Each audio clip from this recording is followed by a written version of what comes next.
Bismillahirrahmanirrahim. Assalamualaikum warahmatullahi wabarakatuh. Innal hamdalillah nahmaduhu wa nasta'inuhu wa nastaghfiruh wa na'udzu billahi min shururi anfusina wa min sayyiati a'malina. May yahdihillahu fala mudilla lahu wa man yudlil fala hadiyalah. Asyhadu an la ilaha illallah wahdahu la syarika lah. Wa ashhadu anna Muhammadan abduhu wa rasuluhu la nabiyya ba'dah. Allahumma salli wa sallim ala nabiyyina Muhammadin sallallahu alaihi wasallam wa ala alihi wa ashabihi wa man tabi'ahum ila yaumiddin, amma ba'd. Hadirin jamaah yang dirahmati oleh Allah Subhanahu wa taala, alhamdulillah, syukur kita kepada Allah. Allah Subhanahu wa taala masih memberikan kita nikmat yang begitu besar, sehingga Allah Subhanahu wa taala masih beri kita nikmat untuk masuk di bulan Sya'ban. Sebentar lagi insyaallah kita akan masuk di bulan Ramadan.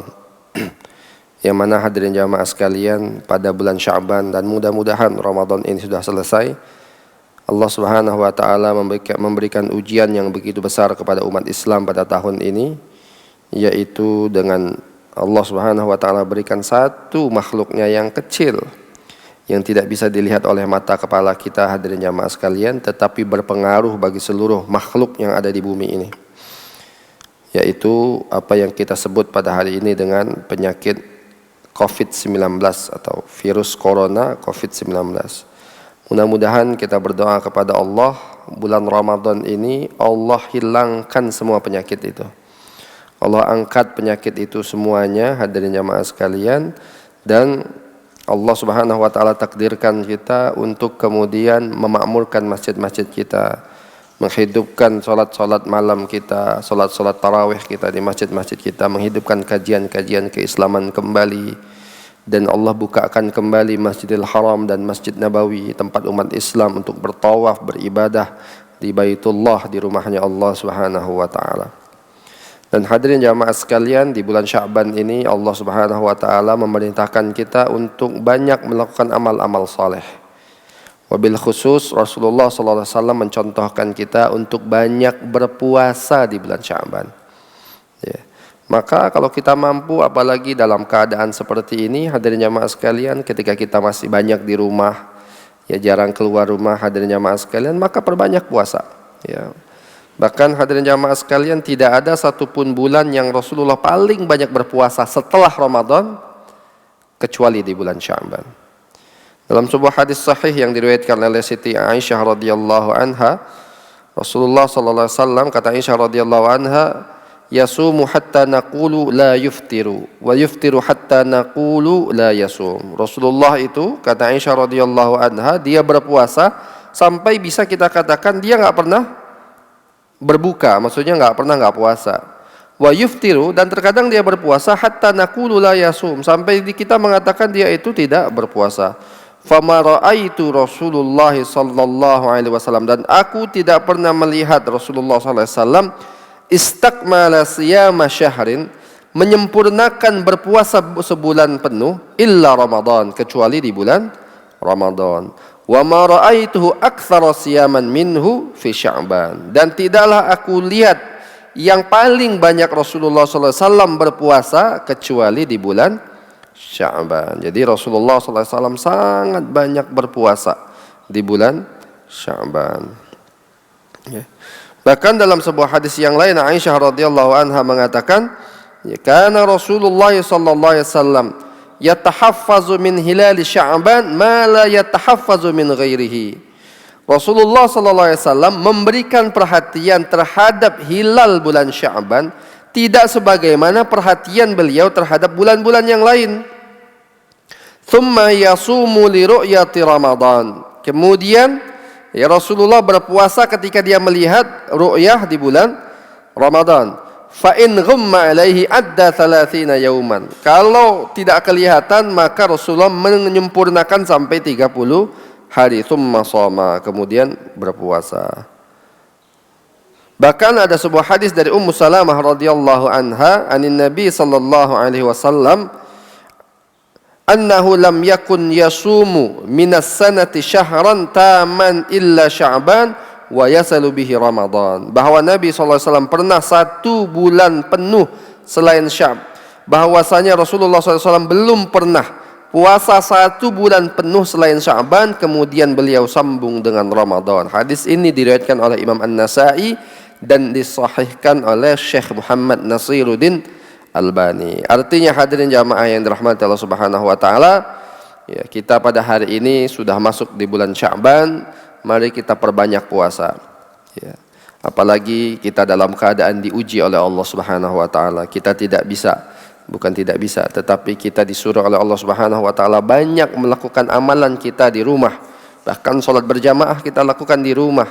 Ya, semua kegiatan banyak kita lakukan di rumah. Mari kita perbanyak puasa di bulan Sya'ban ini, berdoa, berzikir kepada Allah, banyak membaca Al-Quran, ya, banyak mengkhatamkan Al-Quran. Hadirin jamaah sekalian, berdoa kepada Allah agar Allah cabut wabah yang sedang menimpa umat Islam di seluruh dunia. Hadirin jamaah yang dirahmati Allah Subhanahu, sehingga bulan Ramadan nanti mudah-mudahan Allah takdirkan kita untuk berkumpul kembali di masjid-masjid kita. Allah takdirkan kita untuk hadir kembali dalam kajian-kajian di bulan Ramadan kita. Allah takdirkan kita untuk i'tikaf 10 hari terakhir di bulan Ramadan. Mudah-mudahan Allah Subhanahu wa taala kabulkan semua doa-doa kita di bulan Sya'ban ini. Hadirin jamaah yang dirahmati Allah Subhanahu wa taala, pada kesempatan ini kita akan membahas, menyambung kajian kita sebelumnya, yaitu berkaitan dengan Nabiullah Ibrahim alaihissalam.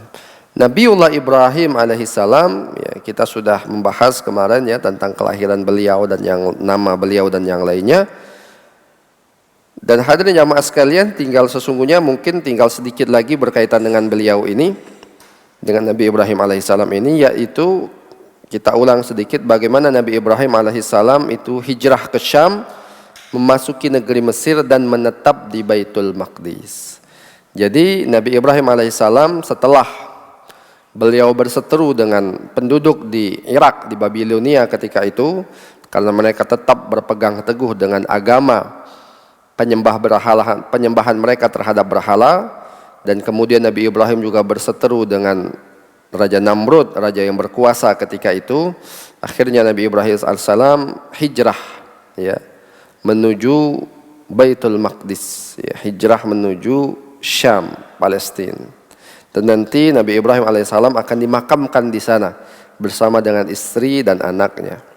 Hadirin jamaah yang dirahmati Allah Subhanahu wa taala, maka ketika hijrah Nabi Ibrahim alaihissalam, ya, sempat ke Mesir. Dan di Mesir beliau bertemu dengan seorang raja yang zalim, ya, Fir'aun di masa itu, tapi bukan Fir'aun zaman Nabi Musa. Ya, Fir'aun zaman Nabi Ibrahim alaihissalam, yang mana raja zalim ini, ya, selalu mencari wanita-wanita cantik, ya, untuk digauli oleh dia. Jadi ini ada kelainan mungkin mental, suka mencari wanita dan biasanya suka dengan wanita yang memiliki status istri orang lain, ya. Maka hadirin jamaah sekalian, ketika Nabi Ibrahim masuk ke Mesir dan dia tahu ada raja yang seperti itu, maka Nabi Ibrahim berkata kepada Sarah, istrinya ketika itu, agar kalau ditanya, ya, siapa dia, maka Sarah menjawab adalah, ya, Nabi Ibrahim menjawab Sarah adalah saudaranya. Ya, kita sudah membahas kemarin, Nabi Ibrahim tidak pernah berbohong kecuali 3 kali saja. Ya, bohongnya Nabi Ibrahim itu cuma ada tiga kali. Yang pertama yaitu ketika diajak ayahnya untuk pergi ke hari raya, kemudian mengatakan, kata Ibrahim, inni saqim, aku ini sakit.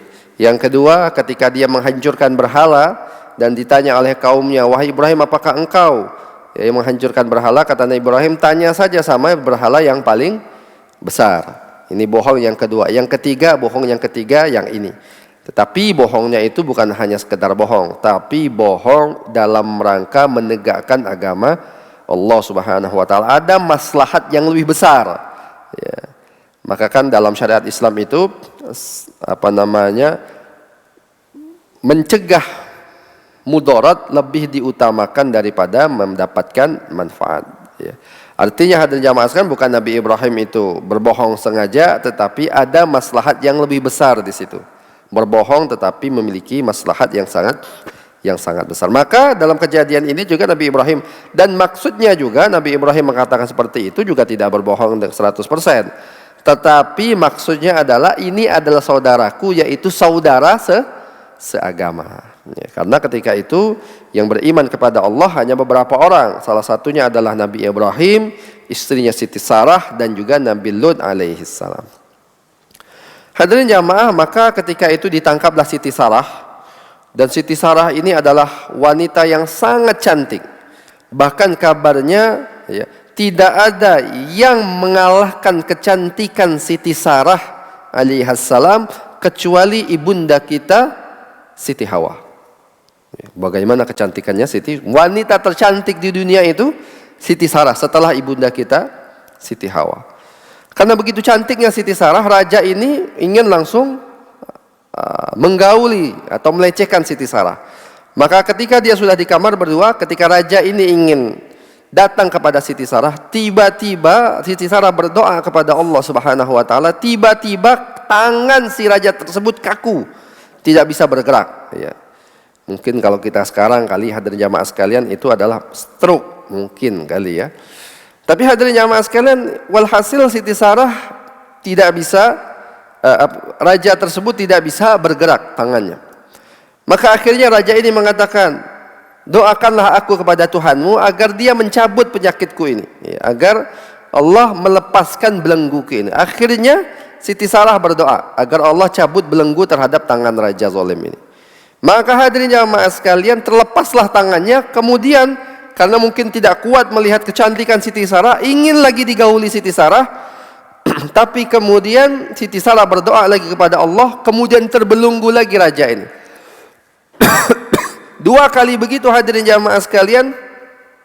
Tetap juga hadirin jamaah sekalian, akhirnya Siti Sarah berdoa lagi kepada Allah, dan akhirnya terlepaslah ke belenggu ini. Berdoa lagi kemudian raja itu ingin menggauli Siti Sarah lagi, berdoa lagi sampai 3 kali hadirin jamaah sekalian, dan ketiga kalinya total ya, dia tidak bisa bergerak sama sekali. Lebih keras lagi hadirin jamaah sekalian, sampai akhirnya kata raja ini, lepaskanlah aku berjanji aku akan melepaskanmu kalau engkau berdoa kepada Tuhanmu untuk melepaskan aku pada kesempatan kali ini. Maka akhirnya Siti Sarah berdoa, dan akhirnya terlepaslah ikatan tersebut, belenggu tersebut, dan akhirnya rajanya mengatakan, wahai prajuritku, keluarkan wanita ini, sesungguhnya dia bukan seorang manusia, tapi dia seorang syaitan.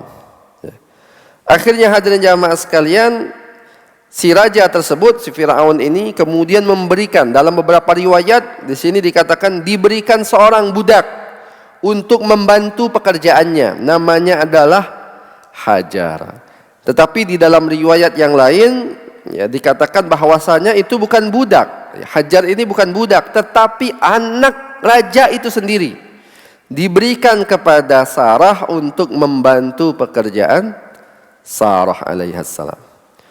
Maka akhirnya hadirin jamaah sekalian, pulanglah Nabi Ibrahim, Sarah dan Hajar budaknya ini kembali ke Baitul Maqdis.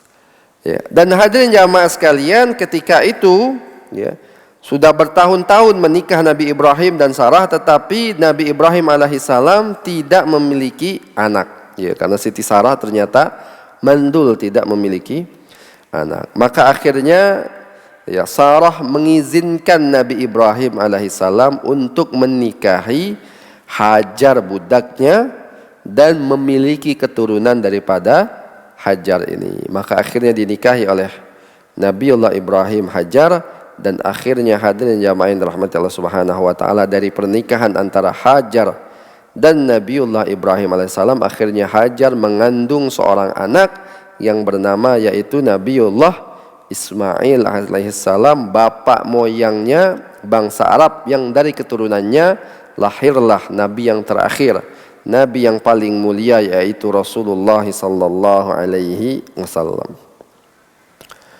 Hadirin jamaah yang dirahmati Allah Subhanahu wa taala. Kemudian karena ketika itu Nabi Hajar melahirkan Ismail alaihissalam, ya, kemudian hadirin jamaah sekalian, ketika Hajar ini mengandung, malaikat sudah datang kepada Hajar alaihissalam dan menceritakan bahwasanya nanti anakmu ini akan menjadi seorang nabi yang saleh, yang engkau beri nama dengan nama Ismail. Ya. Sudah diberitahukan oleh malaikat bahwasanya dia akan mendapatkan anak laki-laki. Maka hadirin jamaah yang dirahmati Allah Subhanahu wa taala, setelah Hajar melahirkan, maka kecemburuan Sarah kepada Hajar semakin menjadi-jadi. Dan sampai sempat Hajar itu bernazar untuk memotong 3 bagian tubuh Hajar. Ya, Siti Sarah sempat bernazar seperti itu hadirin jamaah sekalian. Bagaimana ya kecemburuan Sarah yang begitu besar kepada Hajar. Dan akhirnya untuk menuntaskan nazarnya ini, kemudian Nabi Ibrahim alaihissalam menyuruh Hajar untuk menindik 2 telinganya dan mensunat, ya, mengkhitan, ya, bagian sensitifnya hadirin jamaah sekalian. Dan Siti Hajar lah orang yang pertama kali menindik kedua telinganya dan berkhitan dari kalangan perempuan. Nah hadirin jamaah yang dirahmati Allah Subhanahu wa taala, kemudian akhirnya Nabi Ibrahim alaihissalam, ya, mengajak Siti Hajar istrinya dan anaknya yang masih menyusu kepada ibunya ini untuk hijrah, ya, di sebuah tempat yang disebut dengan Bakkah, ya, di sebuah tempat yang disebut dengan Bakkah. Maka ya, Bakkah adalah atau Mekkah adalah sebuah padang tandus, Baitullah, rumahnya Allah Subhanahu wa taala, ya, yang tidak ada satu orang pun penghuninya di situ. Jangankan penghuni, ya, ghairi dzi dzar'in, Allah Subhanahu wa taala ceritakan, yang pepohonan pun tidak ada air, tidak ada pepohonan, tidak ada binatang, semuanya padang tandus hadirin jamaah sekalian. Maka hadirin jamaah sekalian, Ibrahim meninggalkan Hajar dan anaknya Ismail di tempat yang seperti ini. Kemudian Nabi Ibrahim pergi, ya. Maka ketika Nabi Ibrahim pergi, Hajar mendatangi Nabiullah Ibrahim alaihissalam. Kemudian, wahai Ibrahim, kemana engkau akan tinggalkan kami di sini? Padahal di sini tidak ada sesuatu apapun yang bisa kami sebagai bekal untuk kehidupan kami di sini. Tapi Nabi Ibrahim diam saja dan tidak menjawab. Kemudian dikejar lagi oleh istrinya hadirin jamaah sekalian, tetap juga Nabi Ibrahim alaihissalam tidak menjawab. Sampai kemudian, ya, Nabi Ibrahim alaihissalam, kemudian Hajar alaihissalam bertanya, ya, kepada Ibrahim alaihissalam, ya Ibrahim, Allahu amaraka bihadza? Wahai Ibrahim, apakah Allah yang menyuruhmu untuk berbuat seperti ini? Maka kata Ibrahim, bala, benar wahai Hajar. Maka apa kata Hajar alaihissalam? Idzan la yudayyi'una Allah. Ya, kata Hajar alaihissalam, maka Allah pasti tidak akan pernah menelantarkan kami. Ya, Allah tidak akan pernah menelantarkan kami. Bagaimana keimanan Siti Hajar alaihissalam, ya, dilepaskan di satu padang tandus yang tidak berpenghuni, ya, hanya karena Nabi Ibrahim mengatakan Allah yang menyuruh. Karena ini perintah Allah hadirin jamaah sekalian, maka Siti Hajar alaihissalam mengatakan, ya, idzan la yudayyi'an Allah, ya. Maka dari itu Allah tidak akan pernah menelantarkan kami. Maka hadirin jamaah sekalian dirahmati Allah Subhanahu wa taala, akhirnya Siti Hajar pulang kembali dan Nabi Ibrahim meninggalkan sedikit makanan dan air minum, tetapi karena kebutuhan di panas terik matahari yang begitu panas, Siti Hajar minum dan habis air perbekalan ini, sampai kemudian Siti Hajar mencari-cari air, ya. Yang kemudian sebagaimana kita ketahui, Siti Hajar melakukan pencarian air di Safa dan Marwa, ya. Naik ke atas gunung Safa, melihat di atas gunung Marwa seperti ada air fata morgana, berlari, ya, di antara kedua bukit ini sampai ke bukit Marwa, ternyata tidak ada. Melihat ke Safa seperti ada lagi, berlari lagi hadirin jamaah sekalian, ya. Kemudian sampai 7 kali, yang kemudian hari ini kita lakukan itu sunnah itu hadirin jamaah sekalian ketika sa'i di Mekkah Al-Mukarramah, ketika kita menunaikan ibadah umrah ataupun ibadah haji. Nah, hadirin jamaah yang dirahmati Allah Subhanahu wa taala, kemudian ketika Siti Hajar ini sampai ke Bukit Marwah, ya terakhir itu ketujuh kalinya, maka Hajar mendengar sebuah suara, ya, yang mengatakan bahwasanya, wahai Hajar, sudah ada air di dekat anakmu. Ya, ada beberapa riwayat, ada yang mengatakan Jibril kemudian yang menghentakkan tangannya, kakinya untuk keluar air dari kakinya. Riwayat lain mengatakan Jibril menggunakan sayapnya untuk mengeluarkan air Zam-Zam ini. Dalam riwayat lain dikatakan kaki Nabiullah Ismail menghentak-hentak, kemudian keluarlah mata air Zam-Zam daripada kakinya Nabiullah Ismail. Kemudian hadirin jamaah sekalian, ya, Hajar kemudian membendung, ya, air itu karena dia melebar gitu, kemudian dibendung oleh Siti Hajar alaihissalam, kemudian mengatakan Zam-Zam. Zam-Zam itu bukan bahasa Arab, ya, tetapi bahasa Palestina, bahasa Ibrani mungkin, ya, hadirin jamaah sekalian, artinya adalah berkumpul. Yang Masya Allah Rasulullah SAW sempat bersabda, semoga Allah Subhanahu wa ta'ala merahmati ibunda Hajar. Hadirin jamaah sekalian, andaikan Hajar ketika itu tidak menutup air tersebut, ya, tidak dibendung air tersebut, maka seluruh bumi akan teraliri oleh air Zam-Zam, saking banyaknya air Zam-Zam ini.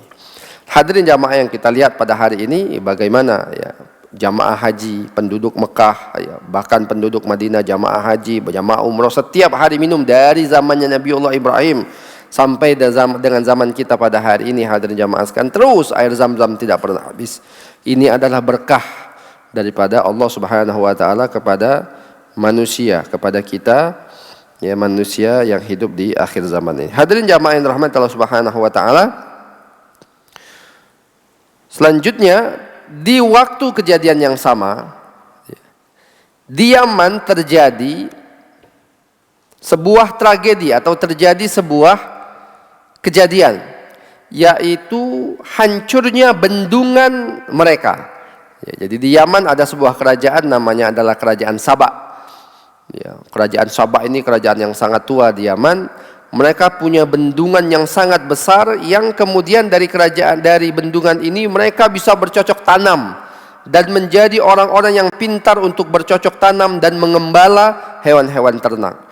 Maju, kaya, makmur, sejahtera, hadirin jamaah sekalian. Tapi kemudian mereka kufur kepada Allah Subhanahu wa taala, dan Allah berikan peringatan mereka, ya, Allah berikan azab mereka, hadirin jamaah sekalian, dengan bentuk hancurnya bendungan tersebut, yang di dalam Al-Qur'an disebut dengan kejadian Sailul Arim. Di dalam surat Sabah Allah Subhanahu wa taala ceritakan kisah ini. Maka hancur bendungan ini kemudian membuat penduduk Yaman ketika itu kesusahan, ya.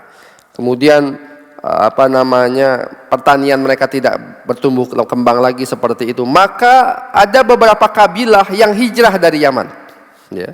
Kabilah-kabilah Arab asli ini, ya, penduduk Arab asli dari Yaman ini hijrah. Ada yang hijrah menuju Syam, ada yang hijrah menuju San'a, dan yang lainnya, banyak macam hijrah. Salah satu kabilah itu namanya kabilah Bani Jurhum. Ini kabilah yang sangat lama, hijrah ingin menuju Syam. Ketika di pertengahan hijrah menuju Syam, maka mereka melihat ada segerombol burung, ya, di sebuah padang tandus. Maka mereka melihat daerah sini tidak ada air, tetapi kenapa ada burung? Kalau ada burung di sini pasti ada air. Padahal sebelumnya daerah ini tidak ada air. Maka mereka mengutus beberapa orang, ya, untuk melihat apakah benar ada air di situ. Maka ternyata hadirin jamaah sekalian, dilihatlah ternyata benar ada air di situ. Dan akhirnya hadirin jamaah sekalian, kabilah Bani Jurhum ini datang dan meminta airnya daripada Hajar, dan meminta izin kepada Hajar agar mereka bisa tinggal bersama Hajar, bersama-sama tinggal di sekitar sumur Zam-Zam ini. Dan ini adalah hadirin jamaah sekalian sebagaimana doa Nabi Ibrahim alaihissalam, Rabbi inni askantu min dzurriyyati, ya Allah, aku menitipkan daripada anak keturunanku, biwadin ghairi dzar'in, di sebuah lembah ghairi dzar'in, yang tidak ada penduduknya, tidak ada kehidupan di situ, ya, tidak ada pepohonan. inda baitikal muharram, di rumahmu yang diharamkan. Ya. Rabbana liyuqimas salati, ya Allah, agar mereka itu mendirikan salat. Ya, artinya agar mereka ini mentauhidkan Allah Subhanahu wa taala. Ya. Liyuqimas salati faj'al afidatan nasi tahwi ilaihim. Jadikanlah manusia itu condong kepada mereka. Warzuqhum minas samarati, dan berikan mereka ini rezeki daripada buah-buahan, la'allahum yashkurun, agar mereka itu menjadi orang-orang yang bersyukur. Jadi hadirin jamaah sekalian, ini sesuai dengan daripada doa Nabi Ibrahim alaihissalam, dan kita lihat bagaimana keberkahan Nabi Ibrahim alaihissalam. Ya. Pada hari ini hadirin jamaah, ya akhir-akhir ini saja ya, Baitul Haram, Masjidil Haram dan Masjid Nabawi ditutup. Ya, orang-orang dari luar Saudi tidak boleh masuk karena wabah. Ya, ini beda. Tapi kita lihat bagaimana hadirin jamaah sekalian, dari zaman dahulu manusia terus datang ke masjid, ke Baitul Haram.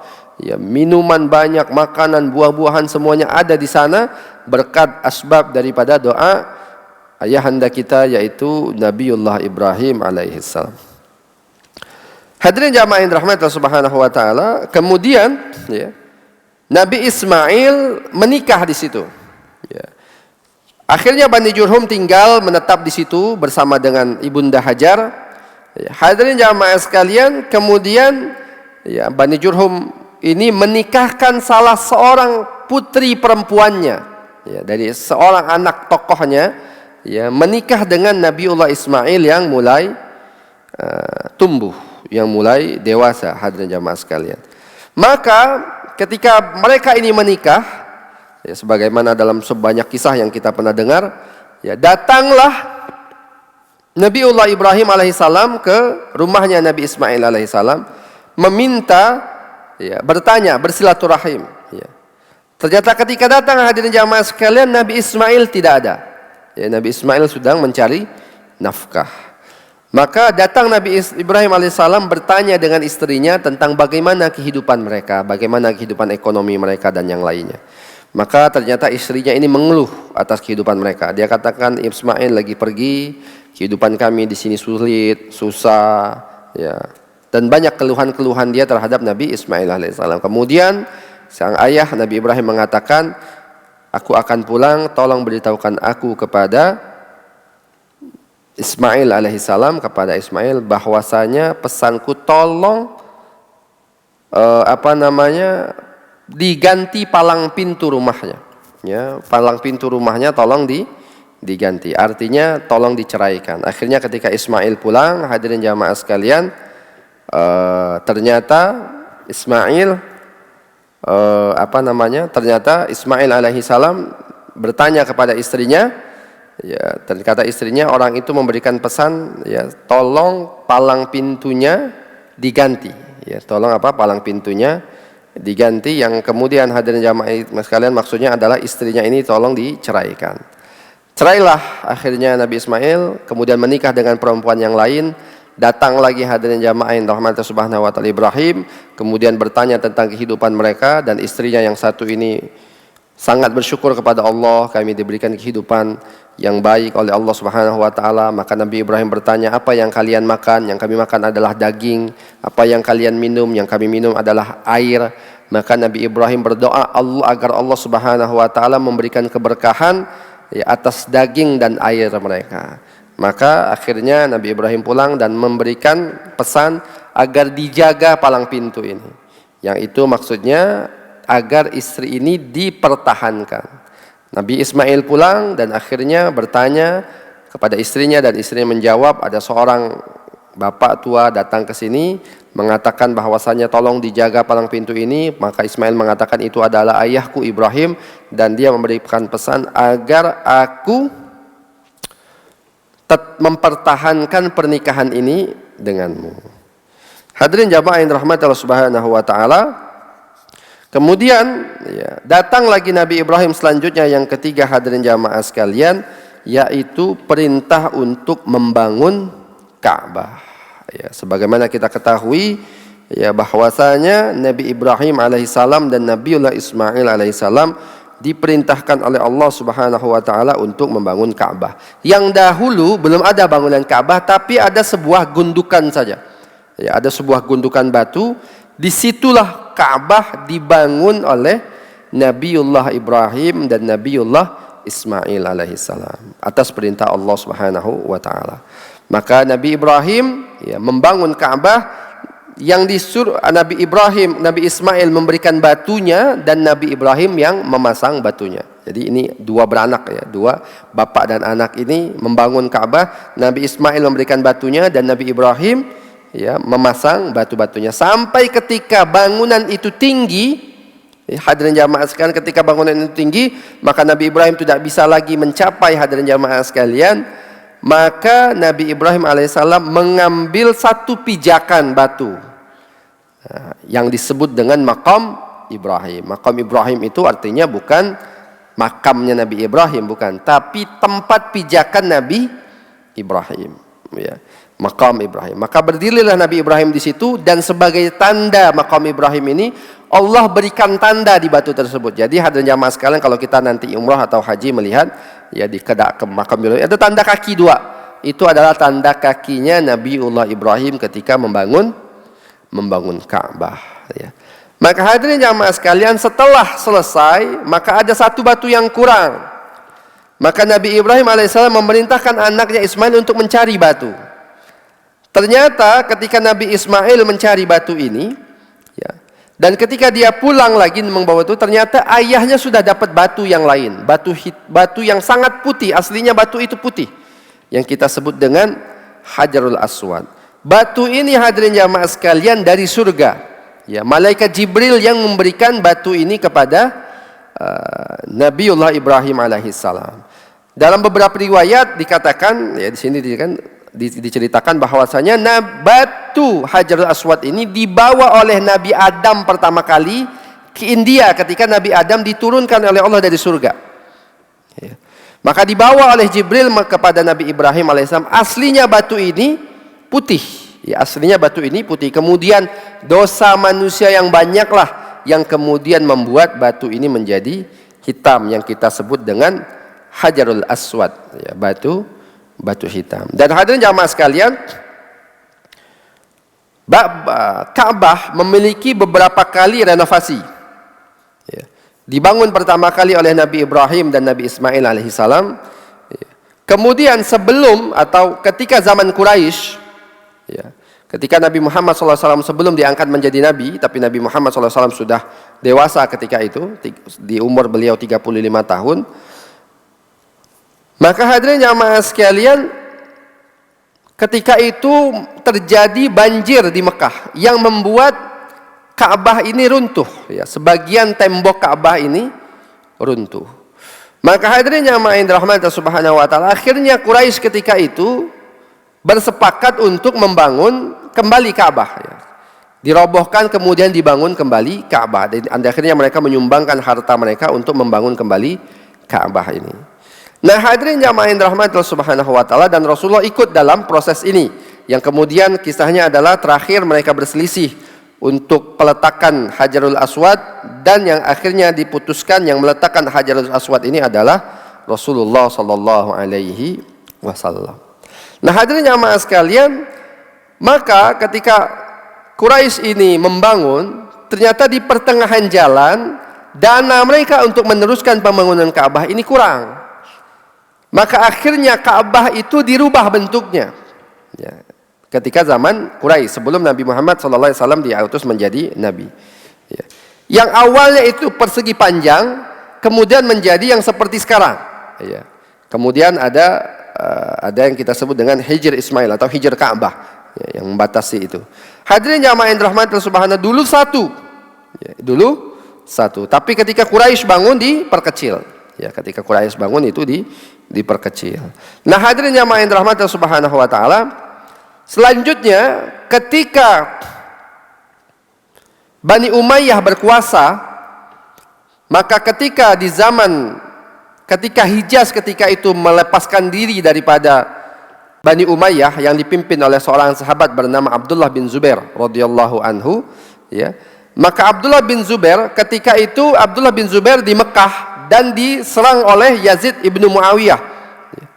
Ketika penyerangan ini menggunakan manjanik, membuat dinding Ka'bah hancur.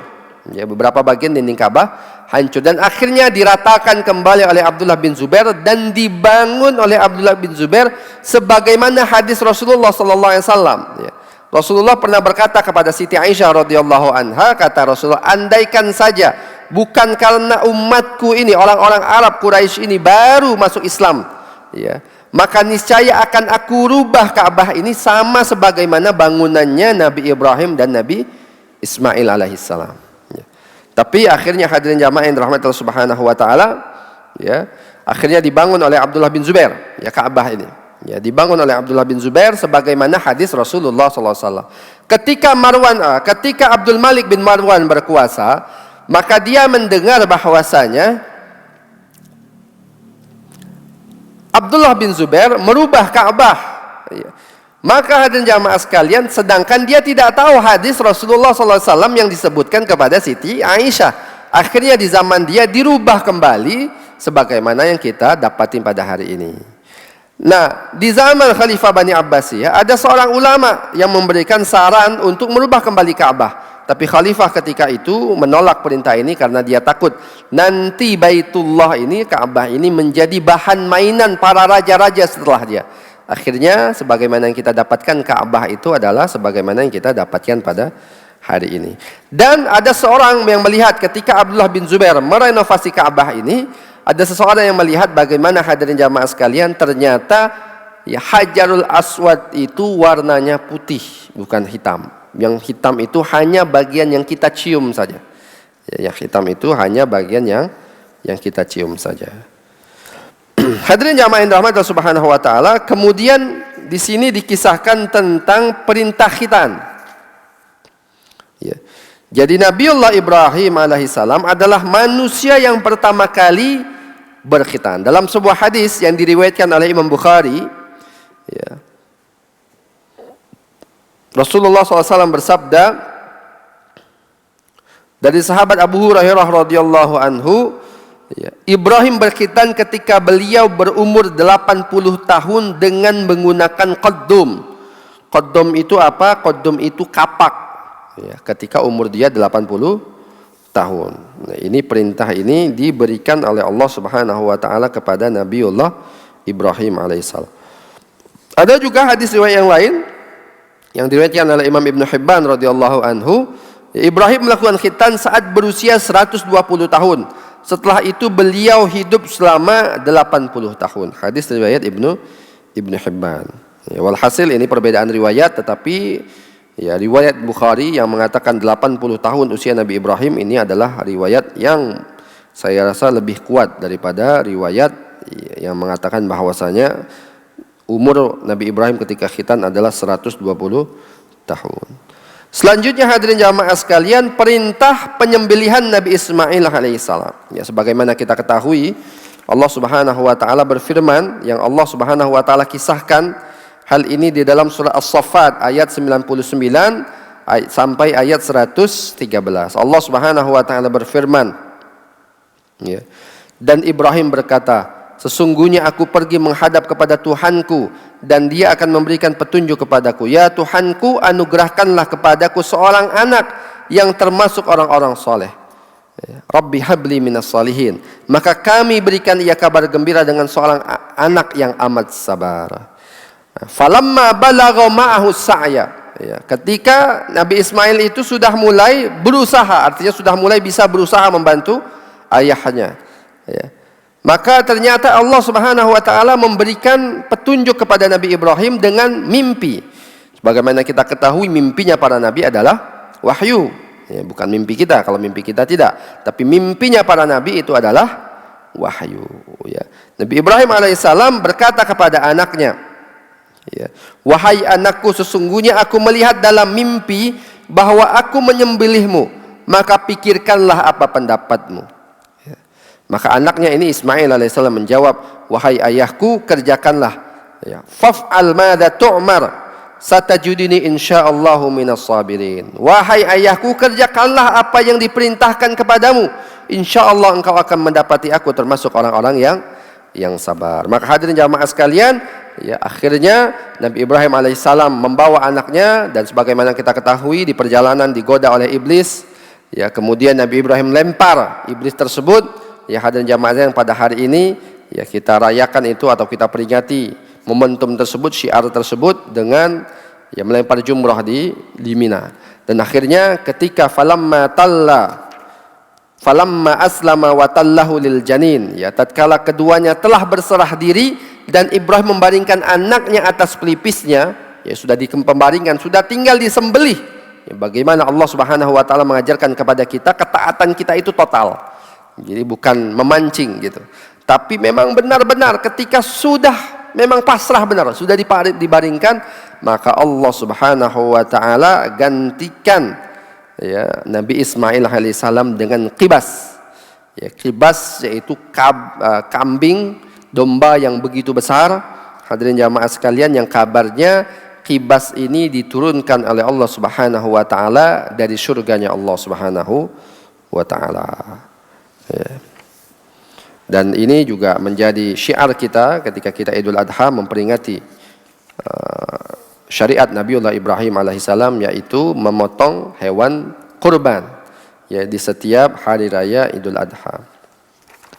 Kemudian hadirin jamaah yang dirahmati Allah Subhanahu wa taala, ya Nabi Ibrahim alaihissalam diberikan anugerah dengan anaknya yang bernama Ishak. Ya, anaknya yang bernama Ishak. Allah Subhanahu wa taala berfirman di dalam surat As-Saffat ayat 112 sampai 113. Allah Subhanahu wa taala berfirman, dan kami beri ia kabar gembira dengan kelahiran Ishak, seorang nabi yang termasuk orang-orang saleh. Kami limpahkan keberkahan atas dirinya dan atas Ishak, dan di antara anak cucunya ada yang berbuat baik dan ada pula yang zalim terhadap dirinya sendiri dengan nyata. Jadi hadirin jamaah sekalian, Nabi Ibrahim memiliki dua anak. Ya, sungguh Nabi Ibrahim mempunyai banyak anak, ya, tetapi yang masyhur Nabi Ibrahim mempunyai dua anak. Yang pertama dari istrinya Siti Hajar bernama Ismail, yang kemudian menjadi cikal bakal bangsa Arab, yaitu nanti dari keturunannya adalah Nabi Muhammad SAW. Yang kedua adalah Nabi Ishak. Nabi Ishak mempunyai anak yaitu Nabi Yakub, dan Nabi Yakub mempunyai lakob Nabi Yakub adalah Israel. Maka Bani Israel anak cucu Nabi Yakub alaihi salam. Dan banyak sekali dari Bani Israel ini menjadi nabi-nabi sebelum Nabi Muhammad sallallahu alaihi wasallam. Hadirin jamaah sekalian, tentang bagaimana Allah Subhanahu wa taala memberikan kabar gembira kepada Nabiullah Ibrahim ini adalah ketika Nabi Ibrahim di rumahnya, maka hadirin jamaah sekalian ada dua orang tamu yang datang. Ya. Ada dua orang tamu yang datang, kemudian untuk menghormatin tamu ini, Nabi Ibrahim langsung menyembelih sapi. Ya, menyembelih sapi untuk dibakar dan dihidangkan kepada dua orang tamu ini. Ternyata hadirin jamaah sekalian, tamu yang datang dua orang ini tidak memakan makanan hidangan yang diberikan oleh Nabi Ibrahim alaihissalam. Dan ternyata kedua tamu ini adalah malaikat yang diutus oleh Allah Subhanahu wa taala untuk memberikan kabar gembira kepada Nabi Ibrahim dan istrinya Siti Sarah bahwasanya Siti Sarah akan mengandung seorang anak yang bernama Ishak, dan nanti dari Ishak ini Ishak akan memiliki seorang anak yang bernama Yakub. Artinya Nabi Yakub ini cucunya Nabi Ibrahim alaihissalam, dan Nabi Ibrahim sempat melihat Nabiullah Yakub alaihissalam. Hadirin jamaah sekalian, tetapi ketika malaikat ini disuguhi makanan tidak mau, karena malaikat tidak memiliki keinginan untuk makan, tidak punya nafsu. Nah, hadirin jamaah sekalian, Nabi Ibrahim alaihissalam kemudian merasa takut dengan kedua orang ini. Ya, maka maka kedua malaikat mengatakan, wahai Ibrahim, engkau jangan takut. Sesungguhnya kami di sini diutus oleh Allah untuk memberikan kabar gembira kepadamu bahwasanya engkau akan ada seorang keturunan daripada istrimu Siti Sarah. Siti Sarah ketika itu di balik tirai mendengar perkataan ini mengatakan, bagaimana mungkin aku akan memiliki anak padahal aku seorang wanita tua? Maka kata malaikat, wahai Sarah, sesungguhnya engkau jangan bingung dengan ketetapan Allah Subhanahu wa taala. Dan dua orang ini hadirin jamaah sekalian dirahmati Allah Subhanahu wa taala, selain dia memberikan kabar gembira kepada Nabiullah Ibrahim, tetapi juga dia akan memberikan azab kepada bangsa Lut di negeri Sodom, yang mana bangsa tersebut sangat zalim kepada Allah Subhanahu wa taala, kufur kepada Allah Subhanahu wa taala, bahkan melakukan fahisyah, kekejian yang begitu keji, yaitu dengan saling menikah di antara sesama jenis di antara mereka. Wal'iyadzubillah. Dan dua orang ini bertugas untuk memberikan azab dan menyelamatkan Nabi Lut alaihi salam, ya. Maka hadirin jamaah yang dirahmati Allah Subhanahu wa taala, ya. Maka selanjutnya, ya, di sini dikisahkan tentang pembangunan Baitul Atiq, pembangunan Baitullah. Tadi sudah kita bahas, ya. Rasulullah SAW menceritakan kepada kita, ya, bagaimana Nabi Ibrahim alaihissalam itu membangun Baitullah bersama dengan Nabi Ibrahim alaihissalam. Di sini ada riwayat dari Amirul Mukminin Ali bin Abi Thalib radhiyallahu an. Ya. Rasulullah SAW bersabda, Allah membimbing Ibrahim melalui wahyu yang diturunkan kepada beliau. Kami pernah mengulas tentang fenomena penciptaan langit kepada Ka'bah itu. Bila ditelusuri ke atasnya, maka keberadaannya persis seperti Baitul Ma'mur. Dengan kata lain, jika Baitul Ma'mur runtuh, maka ia akan menimpa Baitullah. Jadi ini tempat kita tawaf itu, hadirin jamaah sekalian, persis di atasnya adalah tempat malaikat bertawaf juga. Jadi di langit pertama, di langit kedua, di langit ketiga, itu semua para malaikat beribadah kepada Allah Subhanahu wa taala yang disebut dengan Baitul Ma'mur. Dan ini ada riwayat dari Amirul Mukminin Ali bin Abi Thalib radhiyallahu anhu. Dan hadirin jamaah yang dirahmati Allah Subhanahu wa taala, masjid yang pertama didirikan di muka bumi ini adalah Masjidil Haram. Masjid yang pertama didirikan di muka bumi ini adalah Masjidil Haram. Setelah itu baru Masjid Al-Quds, yaitu masjid Masjidil Aqsa yang ada di Palestina, yang didirikan oleh Nabi Sulaiman alaihissalam ibnu Daud. Ya. Maka hadirin jamaah yang dirahmati Subhanahu wa taala, ya, Nabi Ibrahim alaihissalam kemudian membangun Ka'bah, dan Nabi Ismail besar di situ sampai meninggal di situ, ya. Dan hadirin jamaah sekalian, Nabi Ibrahim alaihissalam adalah leluhur dari dua bangsa yang besar. Yang pertama yaitu leluhur daripada bangsa Arab, yang dari lahirnya Nabi Ismail, keturunan Nabi Ismail yaitu Nabi Muhammad SAW, dan dari leluhur bangsa Israel yaitu dari Nabi Ishak kepada Nabi Yakub alaihissalam, sampai kepada keturunan Nabi Yakub yang disebut dengan yang disebut dengan Bani Israel. Dan hadirin jamaah yang dirahmati Allah Subhanahu wa taala, Nabi Ibrahim alaihissalam kemudian wafatnya juga di Al-Quds, di Baitul Maqdis, di Masjidil Aqsa, di dekat dengan Palestina. Ya, di sini diceritakan oleh beliau Imam Al-Hafiz Ibnu Katsir, sebuah riwayat dari Imam At-Tabari menyebutkan dalam kitab tarikhnya, Ibrahim dilahirkan pada zaman Namrud bin Kan'an. Ya, lahirnya itu pada zaman Raja Namrud, seorang raja terkenal yang disebut sebagai Raja 1000 tahun. Ia menjalankan kekuasaannya dengan penuh kesewenangan. Hadirin jamaah sekalian, suatu saat Raja Namrud bermimpi, ya, bahwasanya kerajaan dia yang besar ini akan dihancurkan oleh seorang anak laki-laki. Maka Allah Subhanahu wa taala maka dia ketika itu memutuskan untuk membunuh semua anak laki-laki dan membiarkan anak perempuan. Dan Nabi Ibrahim atas perlindungan Allah Subhanahu wa taala dilindungi oleh Allah Subhanahu wa taala. Dan akhirnya hadirin jamaah sekalian, Raja Namrud ini dihancurkan oleh Allah Subhanahu wa taala melalui Nabi Ibrahim alaihi salam. Ya, dan akhirnya kita sudah cerita, ya, matinya Raja Namrud itu hanya karena seekor lalat yang sangat kecil, ya. Seekor lalat yang sangat kecil sekali masuk ke hidungnya, maka dia hidup di dalam kepalanya Raja Namrud. Ya, setiap dia berkeliling Raja Namrud pusing, maka ketika dia pusing dia membenturkan kepalanya ini ke tembok. bertahun-tahun seperti itu sampai dia meninggal dunia. Wal iyadu billah. Itulah azab Allah bagi orang-orang yang zalim. Dan akhirnya ya Nabi Ibrahim alaihissalam itu meninggal di Palestina. Sebelum dia meninggal, Siti Sarah sudah meninggal terlebih dahulu beberapa tahun. Sebelum itu beliau sempat menikah dengan seseorang yang bernama Qantura. Ya. Beliau sempat menikah dengan seseorang perempuan bernama Qantura binti Yaqtan. Ya, dari pernikahan beliau dengan Qantura lahirlah beberapa orang anak, yaitu Zamran, Yakshan, Madan, Madyan, Syiyak dan Syursh. Ya, ini anak-anak Nabi Ibrahim daripada Qantura ini. Dan hadirin jamaah sekalian, ya, Nabi Ibrahim alaihissalam dimakamkan di Baitul Maqdis, di dekat Baitul Maqdis bersama dengan Siti Sarah dan anaknya Ishak. Hadirin jamaah sekalian, ya. Dan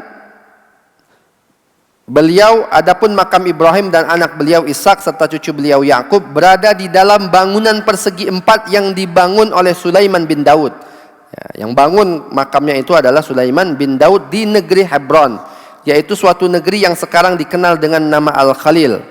Informasi ini diterima secara turun-temurun dari satu generasi berikutnya, dari zaman Bani Israel hingga saat ini. Yaitu makam beliau terdapat di dalam bangunan persegi 4 tersebut. Tentang kebenaran informasi ini tidak ada satu hadis sahih pun yang menjelaskannya. Tempat yang diyakini sebagai makam Ibrahim dan putranya itu hendaklah dijaga dengan sebaik-baiknya.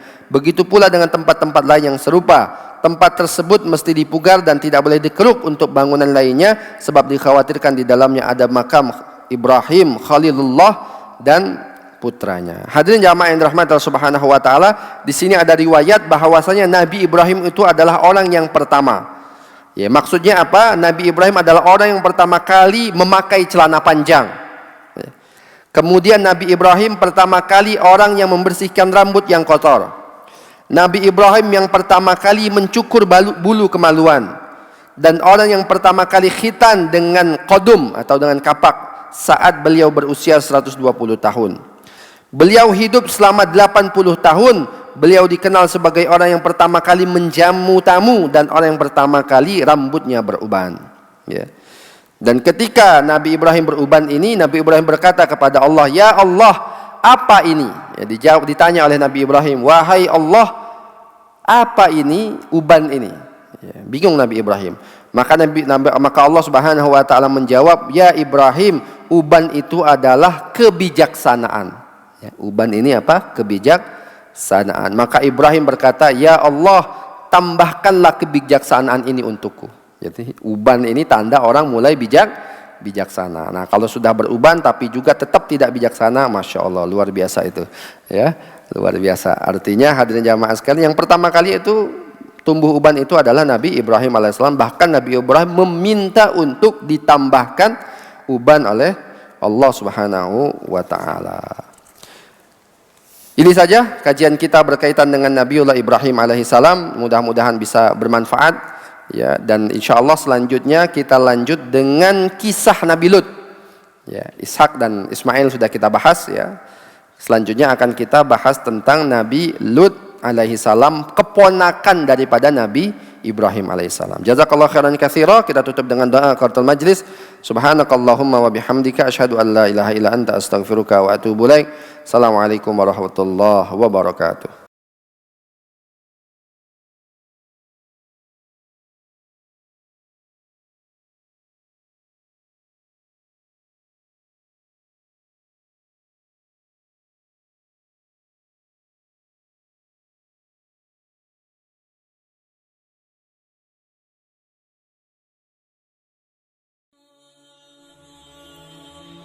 Bantu yuk operasional Rumah Dakwah Al-Hujah dan terselenggaranya kajian serta dakwah Al-Hujah dengan menjadi donatur tetap setiap bulan berinfak Rp30.000. Dengan infaknya setiap bulan Rp30.000, insya Allah akan membantu dakwah Al-Hujah dan jadikan ini amalan yang istiqomah yang dilakukan terus-menerus atau kontinu. Allah mencintai amalan yang istiqomah walaupun sedikit.